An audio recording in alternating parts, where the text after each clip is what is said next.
আজকে আমি দেখবো কেউ কি 5,000 টাকার জন্য আমাকে দুনিয়ার সব থেকে বড় রোল বানিয়ে দিবে। ভাই তুমি কি 100 টাকার জন্য আমাকে দুনিয়ার সব থেকে বড় রোল বানিয়ে দিবে? না ভাই না।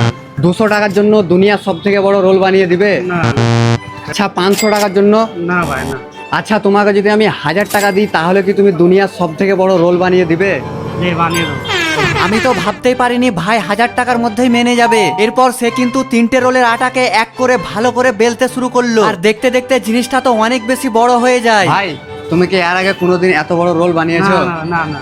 তাই জলদি করে তাওয়ার মধ্যে রোলটা রেখে তেল দিয়ে কিন্তু ফ্রাই করতে শুরু করলো। এরপর একটা নয়, দুটো নয়, 3টে নয়, 4টে ডিম দিয়ে তৈরি হচ্ছিল আমাদের দুনিয়ার সব থেকে বড় রোল। আর সত্যি বলতে এত বড় রোলটাকে বানাতে এই ভাইয়ের তো অনেকই কষ্ট হলো, কিন্তু ভাইটা হার না মেনে সালাদ মশলা সস দিয়ে তৈরি করে দিল আমাকে দুনিয়ার সব থেকে বড় রোল। এত বড় রোলটা খেতে তো আমার সারা জীবন লেগে যাবে। তাই সাবস্ক্রাইব করে দাও, এই রোলটা আমি তোমাদের বাড়িতে পার্সেল করে দেবো।